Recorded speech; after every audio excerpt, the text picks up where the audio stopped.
inmenso refuxio de seres extraordinarios. Nel encontramos múltiples formas de beleza infinita. Un claro exemplo é o fascinante hipocampo ou cabalo de mar. Aparenta tan frágil, delicado e enigmático. Non obstante, para os gregos e para os romanos, os cabalos de mar representaban a forza, o poder. Historias inspiradas na súa forma, esa elegante fusión entre un peixe e un cabalo. Capaces de cabalgar sobre as ondas, estas criaturas eran as encargadas de tirar do carro do deus do mar, coñecido como Poseidón ou Neptuno. Este enigmático animal é un peixe moi peculiar, cunha bioloxía e un comportamento único no reino animal, xunto cos seus parentes máis achegados, as non menos singulares agullas bravas e os espectaculares dragóns de mar, constitúen a familia dos signátidos, palabra que significa mandíbula fusionada. Son moitas as características que fan destes pequenos animais mariños seres únicos na natureza. Os cabalos de mar non se caracterizan por seren grandes nadadores. Móvense con lentitude e elegancia incluso ante calquera tipo de ameaza. A súa estrategia de defensa é o engano. Camúflanse para disimular a súa presenza. Por iso adoitan vivir en zonas limitadas a uns centos de metros cadrados.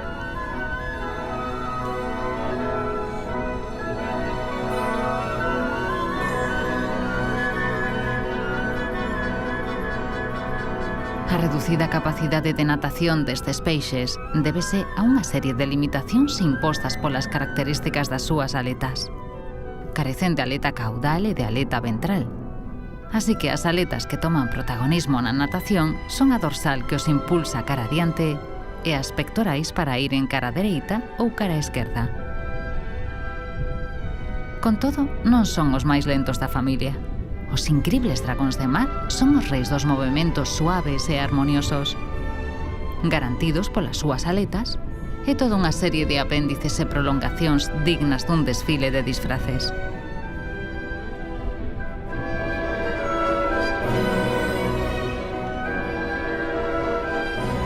En cambio, as pacíficas agullas bravas, que poden vivir en augas doces ou salobres, teñen unha forma máis estilizada e son máis áxiles e escorregadizas. Nalgúnha especie de agulla brava existe aleta caudal, o que lles proporciona unha velocidade envexada por dragóns e cabalos de mar.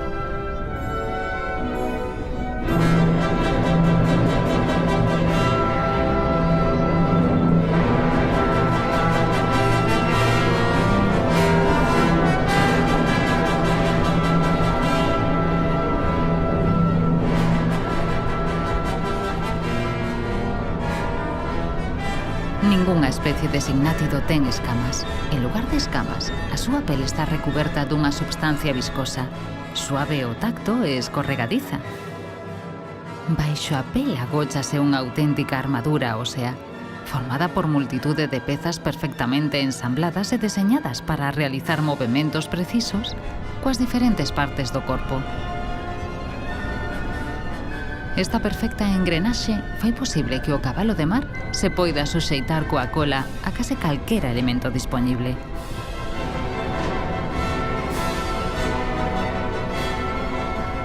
A orixinalidade destes animais vai máis alá. Son os únicos no reino animal que quedan preñados. Sí, son os machos os que se encargan dos labores de crianza dos seus fillos. As femias producen os ovos que posteriormente depositan no corpo do macho. A pesar de ser unha icona da rica biodiversidade dos nosos océanos, ata hai pouco descoñecíanse moitos aspectos destes animais. No Instituto de Investigacións Mariñas de Vigo, do Consello Superior de Investigacións Científicas, o grupo que coordina o doutor Miquel Planas estuda a bioloxía e ecoloxía dos signátidos. Los signátidos son un grupo de peces que tienen una característica común, que es que han fusionado las dos mandíbulas para formar un hocico, que es como un tubo largo que funciona a modo de aspiradora para succionar el alimento con el que se nutren. está compuesto por unas 300 especies bastante diferentes entre unas y otras, que comparten ciertas características además del hocico, como por ejemplo el cuidado paterno, que es una característica fundamental en este grupo y que consiste en que los machos son los que se encargan del cuidado de los huevos y de los embriones. Se han desarrollado a lo largo de la evolución una serie de estructuras más o menos complejas que van desde que la hembra deposita los huevos directamente en una especie de matriz fluida o semipegajosa en el vientre del macho y los huevos quedan absolutamente expuestos al exterior. Nos encontramos en el otro extremo el de los caballitos de mar, que es una característica única en el reino animal, en los cuales encontramos un saco incubador, que es un saco donde, una vez introducidos en él los huevos por parte de la hembra, se desarrollan los futuros caballitos de mar, que es un proceso que puede durar entre 2 y 4 semanas. Entre los dos extremos nos encontramos una situación intermedia más o menos desarrollada, que está constituida por unas láminas que recubren casi totalmente o parcialmente a los huevos, a la masa de huevos que depositó la hembra. As diferenzas que existen entre unhas especies e outras son o resultado de procesos evolutivos. Charles Darwin dixo: desenvolvéronse e estanse desenvolvendo a partir dun principio tan sinxelo infinidade de formas, as máis fermosas e portentosas. Os restos fósiles permítennos retroceder no tempo e ofrecer claridade sobre a súa evolución. Os cabalos de mar viven en todos os mares do mundo. O extraño é que haxa un só lugar na Terra onde se descubriron as súas formas fósiles. Este lugar é probablemente o último onde calquera esperaría atopalos. Nos Alpes.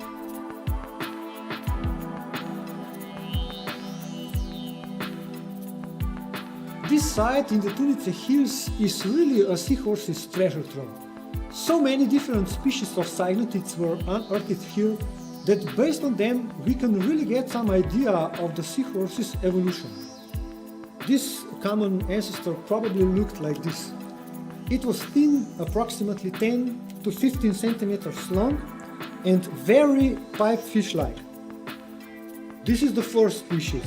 It's not a seahorse. It's a pipe horse or a sea dragon, Hippocalyptis aedes.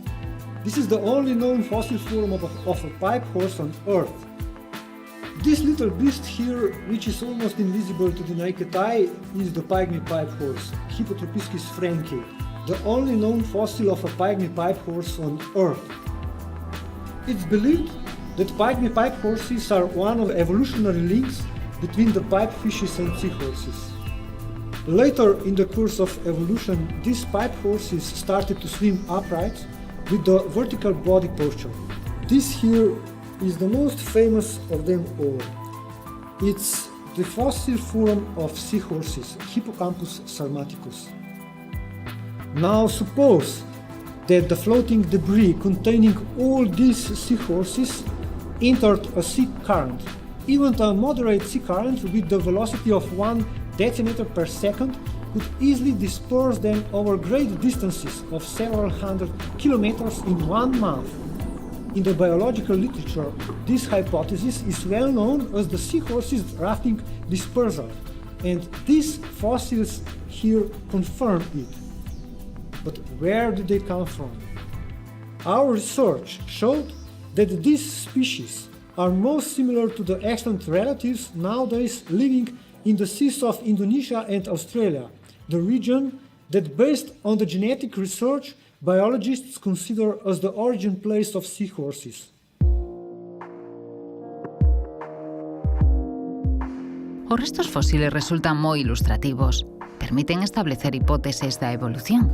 Pero hoxe existen técnicas máis precisas de bioloxía molecular e de xenética que logran profundar moito máis na orixe e na especiación dos ignátidos. Los datos genéticos han permitido establecer las relaciones evolutivas entre toda esta diversidad, o entre una gran parte de toda esta diversidad de tipos de signátidos. Y así se distinguen los signátidos que tienen la bolsa en el tronco, como los Nerophis, los Enterurus, y los signátidos que tienen la bolsa en el abdomen o en la cola, como los caballitos de mar, muchos otros peces pipa.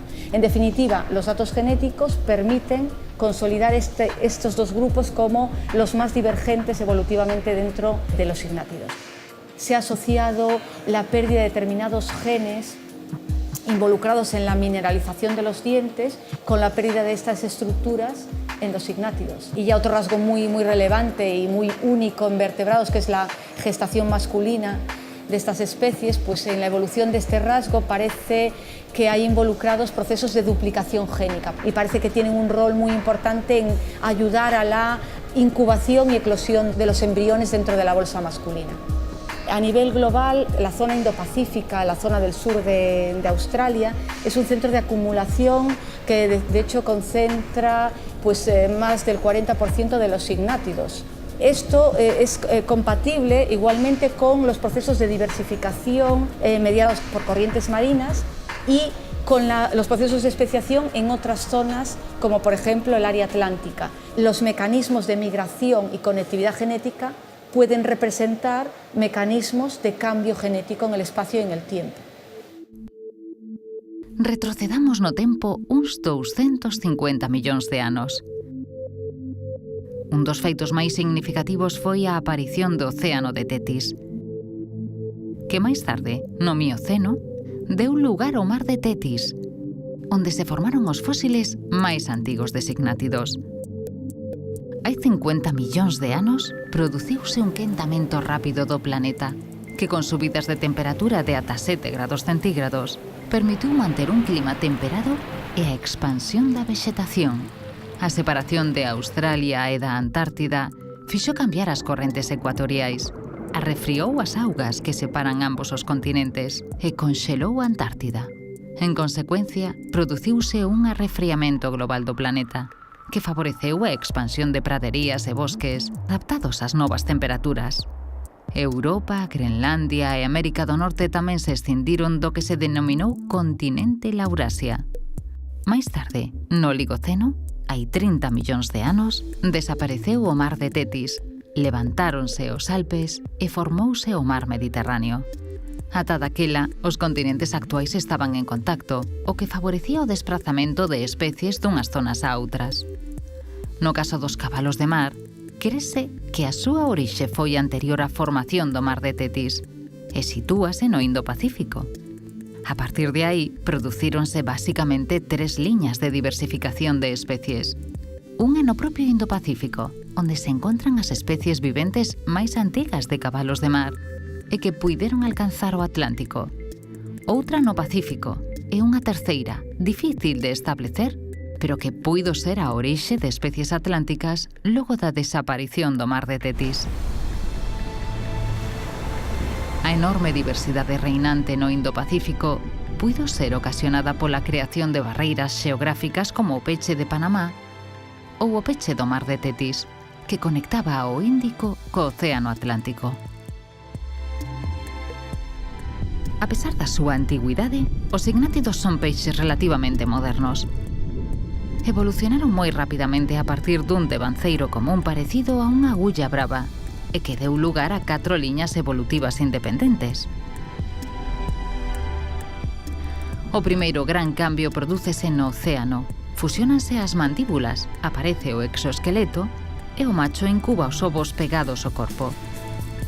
15 millóns de anos máis tarde aparece un saco incubador primitivo nos machos. Hai 40 millóns de anos xorden os primeiros cabalos agulla pigmeos, que presentan un saco incubador totalmente cerrado e cola prensil. Finalmente, no Mioceno, adquiren a postura erguida.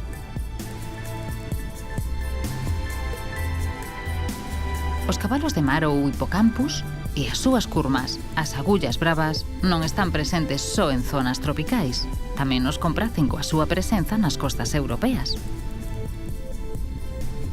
La mayoría de las especies de signátidos, sobre todo las más exóticas, las más agraciadas desde un punto de vista también estético, se encuentran en la zona del Indo-Pacífico, y aquí en Europa tan solo tenemos 2 especies de caballitos de mar, el Hippocampus gutulatus y el Hippocampus hippocampus, y en cuanto a peces pipa tenemos poco más de una docena de especies. El caballito de mar tiene un cuerpo que todo el mundo conoce, con esa cabeza característica formando un ángulo recto con el cuerpo.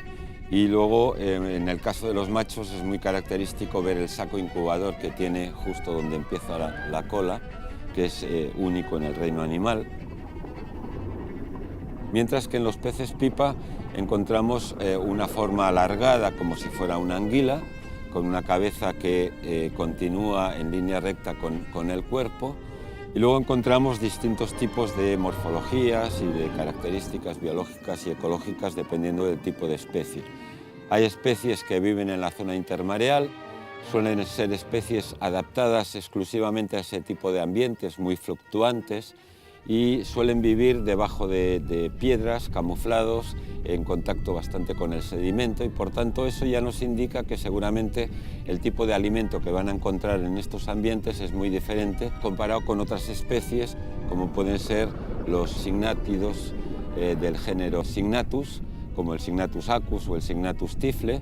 Son especies de más profundidad que tienen un tamaño bastante considerable, pudiendo llegar incluso a los 50 centímetros de longitud, y que son especies muy asociadas a las praderas de fanerógamas y de otros vegetales marinos, de tal modo que es en estas praderas donde encuentran alimento, que suele ser el zooplancton que vive alrededor de estas plantas.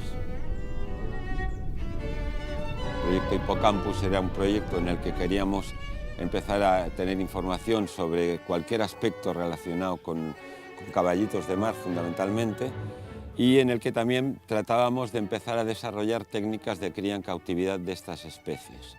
El proyecto Hippoparques va más allá por cuanto hemos ampliado el horizonte de especies con el que trabajamos y se estableció con el objetivo de poder estudiar cualquier especie de signátido presente fundamentalmente en dos parques nacionales marítimos españoles, el de las Islas Atlánticas en el Atlántico y el del archipiélago de Cabrera en el Mediterráneo.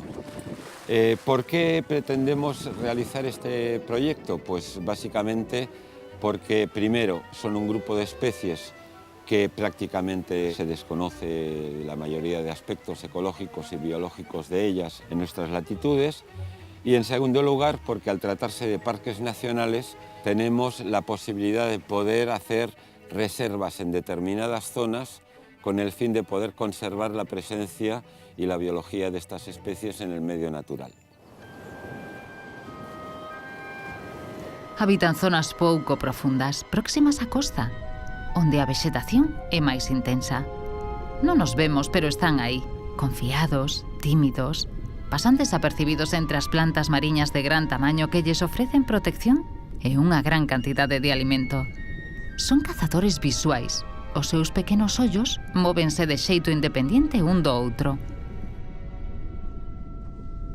Teñen unha visión case completa do que ocorre en derredor de sí.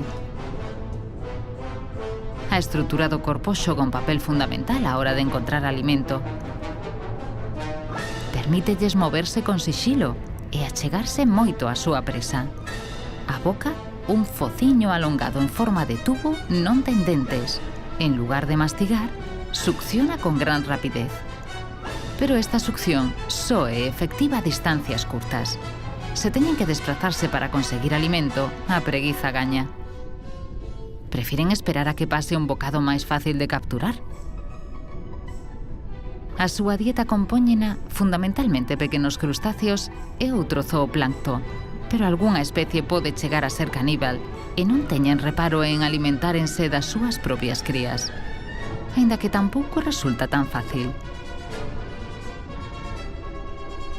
Auténticas máquinas devoradoras, en ocasións, capturan presas tan grandes que poden chegar a tragoarse. Vense obrigados a comer de forma constante porque o seu aparato dixestivo é demasiado curto e pouco eficiente.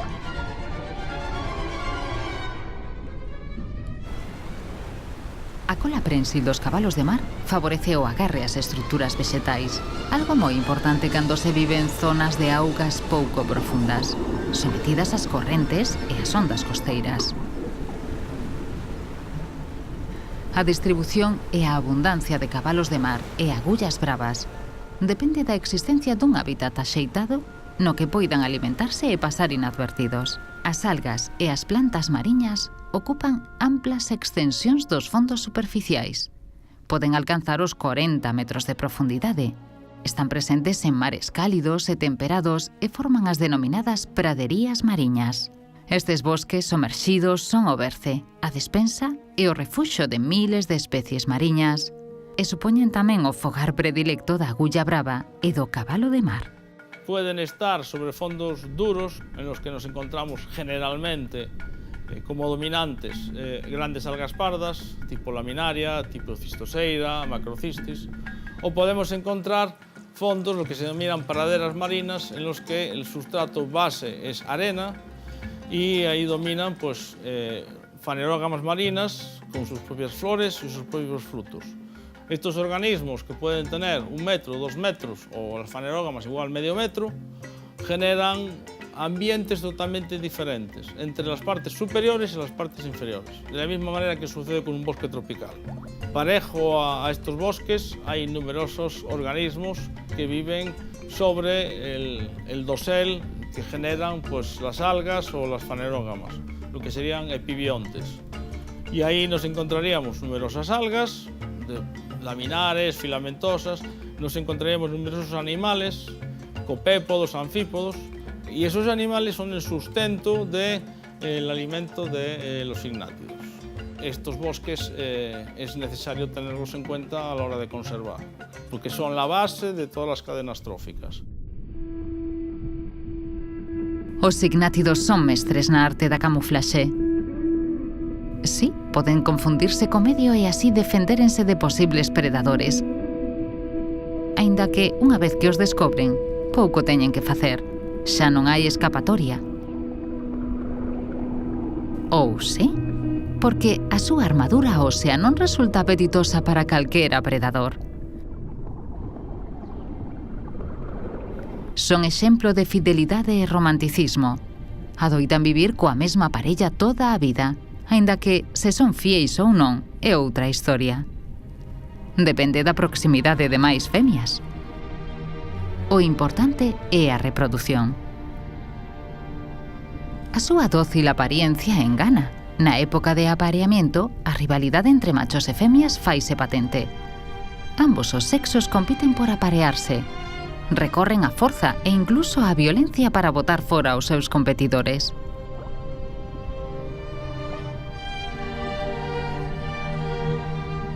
O que se retira ao adversario, comezan os achegamentos. Relacións moi estreitas, cheas de aloumiños e abrazos. Preámbulo dunha fermosa danza na que ambos flotan coas colas entrelazadas polo fondo do mar.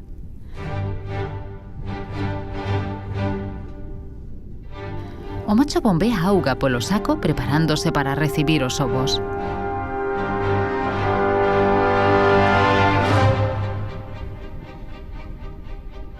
A parella engánchase e a femia introduce o seu órgano desovador no saco do macho.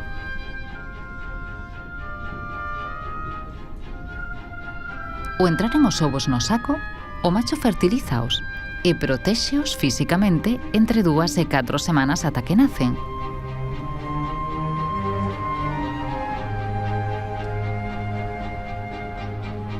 Pero non ten sempre un final feliz.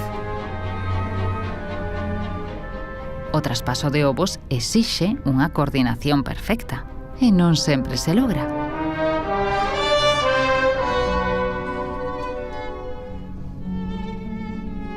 Menos sofisticadas, as pacíficas agullas bravas móvense moito. A femia persegue o macho, menea o corpo e dá voltas arredor del. Cando están á mesma altura, enfrontados, acarícianse. O macho excítase, unen os seus corpos e a femia deposita os ovos na parte inferior do abdome ou da cola do macho. Quedan aí fixados ata que emerxen os futuros peixes. Algo curioso é que as agullas bravas poden aparearse e incubar ovos de distintas femias á vez.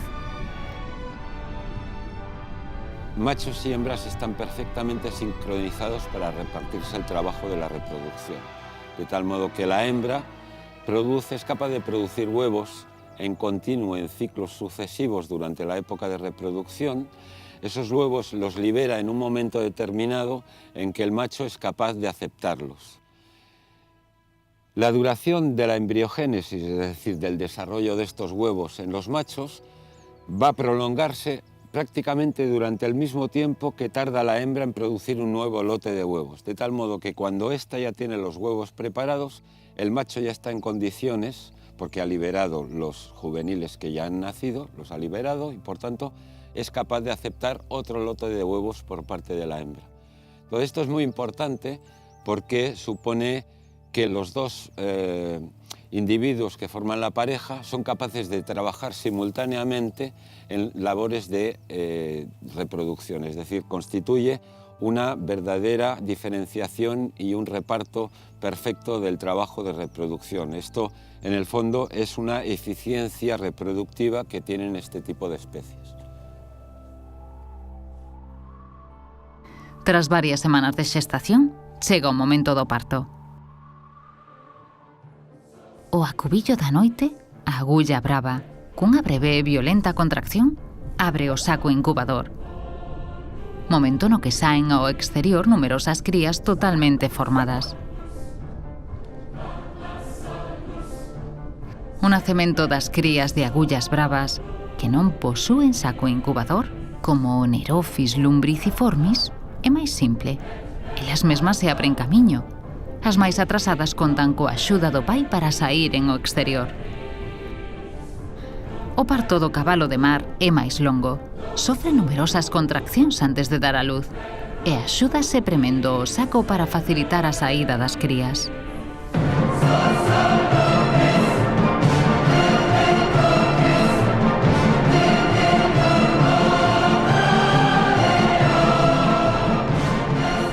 Poden chegar a nacer ata 1 milleiro de pequenos cabalos de mar. Réplicas en miniatura dos seus pais de apenas 1 centímetro de lonxitude. Totalmente independentes, son capaces de valérense por sí mesmos inmediatamente despois de nacer.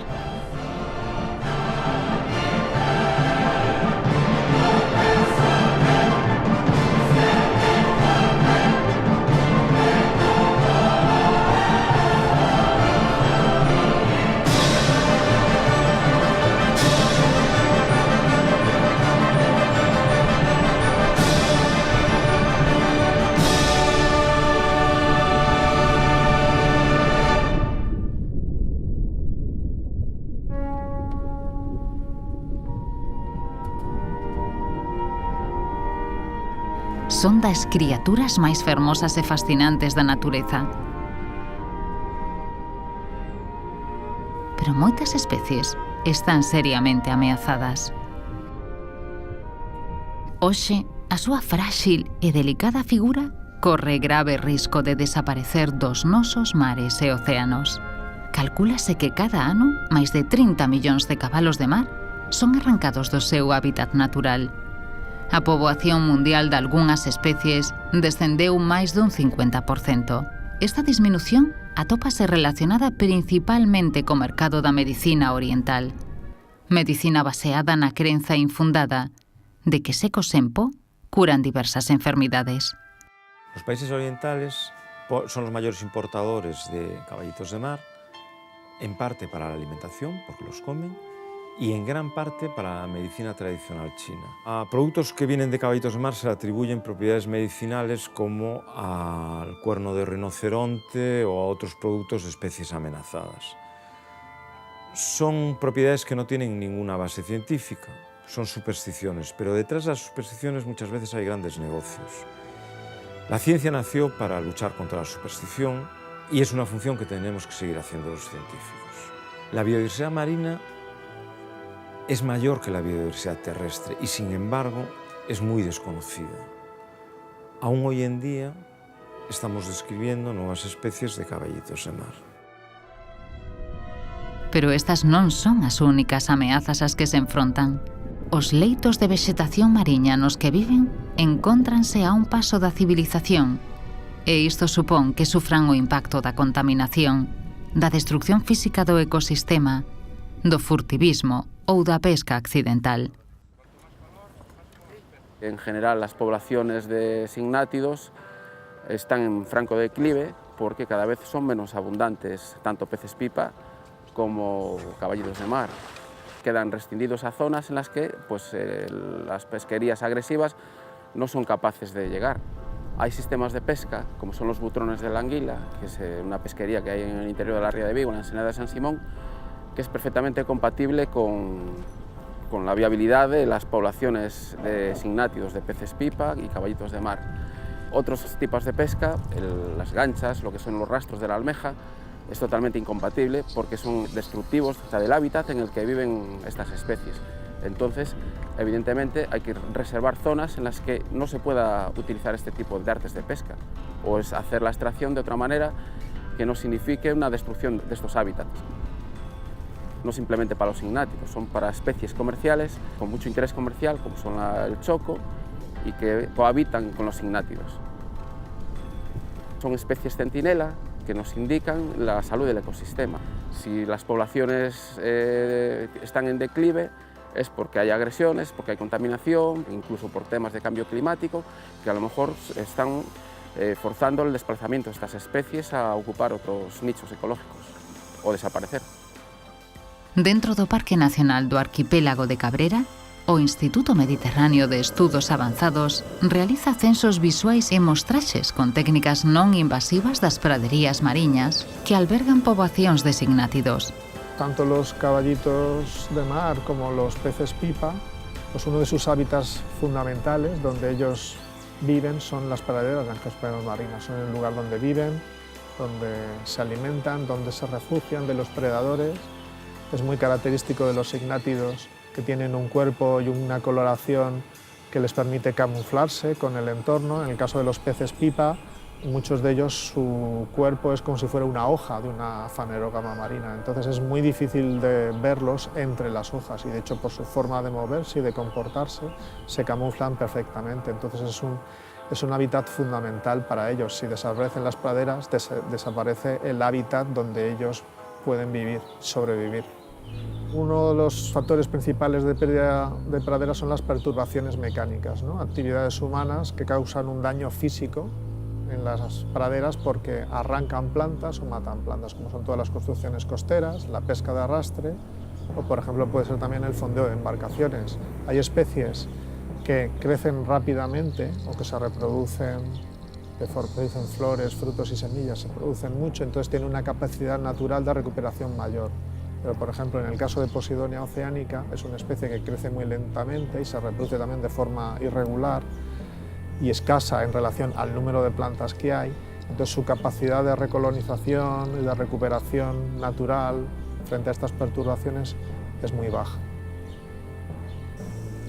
Por la importancia que tienen, por todas las funciones que realizan, ecológicas, por mantener la diversidad de los ecosistemas, del sistema costero, por atenuar la energía del oleaje, por contribuir a mantener la calidad de las aguas, por todas estas funciones debemos intentar cambiar la forma en cómo nos comportamos con la naturaleza, cómo interactuamos con la naturaleza, de una forma que no cambie las condiciones ambientales que necesitan estas plantas para vivir. La superficie protegida del mar sigue siendo mucho más baja que en tierra. En tierra se calcula que un 10% de la superficie está protegida y en el mar es aún el 1%.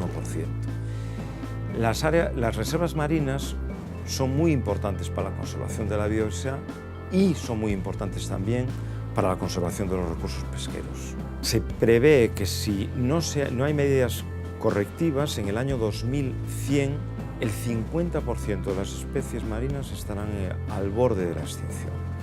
Por eso es tan importante implementar medidas de conservación marina. O traballo dos investigadores é fundamental para coñecer a vida destes animais en estado salvaxe. A investigación contribúe en gran medida á conservación destas especies mediante o desenvolvemento de técnicas de cría en catividade. Adquirir información de la biología y de la ecología de estas especies en el medio natural es complicado, no siempre es posible.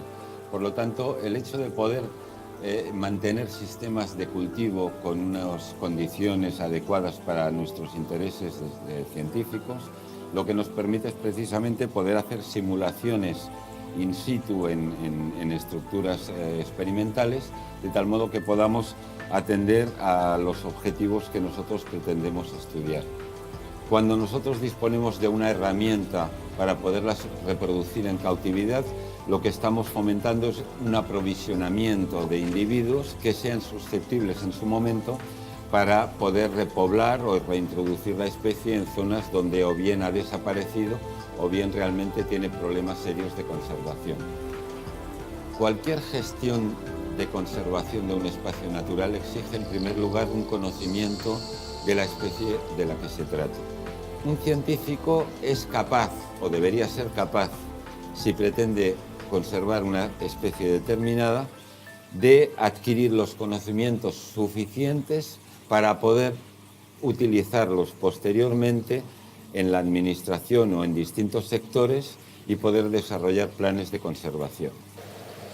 Optimizar un programa de cría que tenga como objetivo, desde la genética, preservar la diversidad genética, esa materia prima que garantiza el potencial evolutivo de las poblaciones, preservar, mantener la diversidad genética en cautividad y evitar los efectos negativos de la consanguinidad, del apareamiento entre parientes. Complementan al objetivo principal de un programa conservacionista que debería ser mantener las poblaciones salvajes in situ.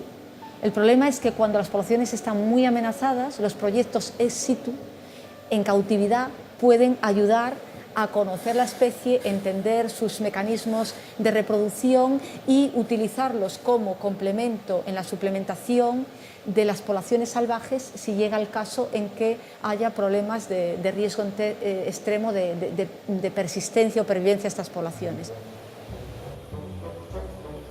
Na actualidade, a produción ou cría en catividade destas especies aínda está pouco desenvolvida, pero xa supón unha fonte de exemplares moi interesante para diversas actividades, como a investigación ou o reforzamento de poboacións salvaxes no medio mariño. O coñecemento das características biolóxicas das especies é esencial para establecer as mellores condicións de cultivo. O Instituto de Investigacións Mariñas de Vigo é pioneiro na cría en catividade de cabalos de mar europeos. Son especies completamente desconocidas en lo que se refiere a cultivo sobre todo. Muy poca gente o nadie trabaja con animales parecidos a estos y nadie trabaja con estas especies concretas. Entonces todo lo que hacemos es nuevo. Vimos que las primeras camadas que producíamos eran de muy mala calidad y eso era consecuencia de que el alimento no era el adecuado. Tuvimos que hacer analíticas para ver cuáles eran las necesidades hasta que dimos con un alimento de calidad que nos permitió obtener puestas viables. Las crías solo admiten alimento vivo, entonces eso nos obliga a cultivar zooplancton en todas las fases.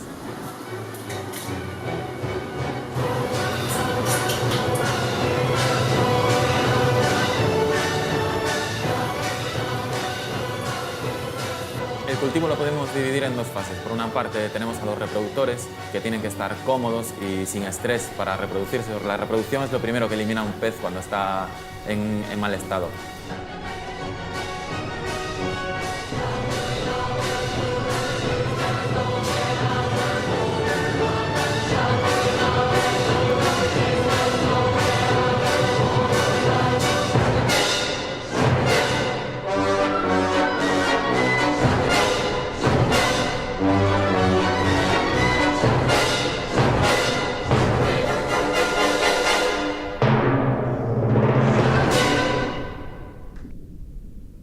El cultivo de las crías lo realizamos en otros tanques completamente diferentes porque las necesidades que tienen de circulación de agua y alimentos son muy diferentes.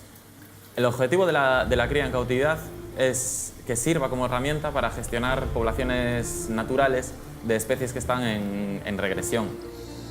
Por ejemplo, haciendo reforzamiento de poblaciones salvajes, reintroduciendo animales criados en cautividad, seleccionados previamente genéticamente en función de las características que tienen que tener para esa zona concreta y soltándolos después en el mar.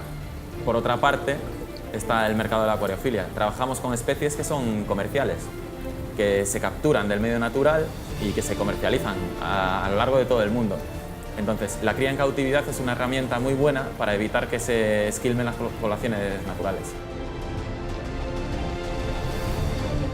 A investigación a conservación dos ecosistemas mariños e a protección da biodiversidade que albergan son de vital importancia, porque o mar é o elemento clave para o noso futuro.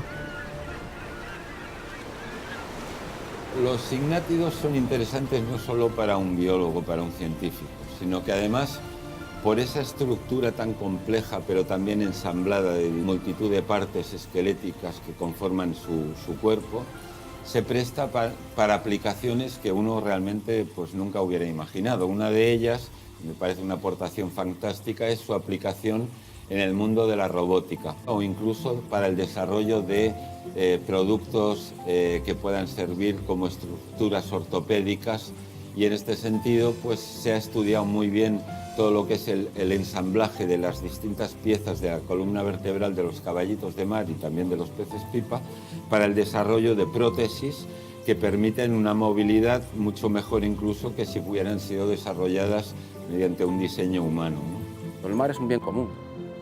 Entonces, que es importante que esté en buenas condiciones para que la gente que viene a bucear pues, pueda observar estos animales, que en principio no tienen valor comercial como comestible, pero sí tienen un valor comercial de cara al turismo.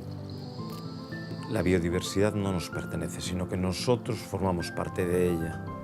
Si desaparece una especie, no solo perdemos el conocimiento sobre esa especie, sino perdemos conocimiento sobre la evolución y sobre otras especies. Es como si de una novela perdiéramos un capítulo. Podemos no entender la historia completa. Las especies, todas las especies que hay, son un pool genético como un conjunto de oportunidades que la biosfera tiene para afrontar el futuro. Si perdemos especies, perdemos cartas para jugar en el futuro, capacidad de responder a retos que se nos planteen. La sociedad suele buscar otra serie de ventajas económicas en detrimento del medio marino. Lo que hay que tener claro y concienciar a la sociedad que el medio marino es un patrimonio a conservar, que es la herencia de las generaciones futuras. Para el caballito de hocico largo que tenemos en las costas españolas atlánticas, Hippocampus gutulatus, pueden existir diferentes poblaciones genéticamente diferenciadas para la misma especie. Tal vez en un ambiente, hábitat, escenario ambiental futuro, una de las poblaciones diferenciadas sea la que realmente esté adaptada para poder persistir y sobrevivir en esa nueva condición. No hay que esperar a que la situación haya pasado de cierto punto crítico para desarrollar planes de conservación para estas especies, sino que, como muchas veces nos sucede, hay que actuar al revés. Es decir, lo que hay que hacer es sentar las bases de su conservación antes de que estemos en un punto de regresión sin retorno. Fixa a túa mirada no mar. Sinte, respira. El proporciónanos a metade do oxíxeno que respiramos. Diante dos nosos ollos, somerxidas, existen cidades invisibles onde todo é vida en movimento, onde as lendas cobran vida e a realidade se converte en fábula. Descoñecidos mundos, descoñecidas historias, só custodiadas por un celoso e indefenso mar.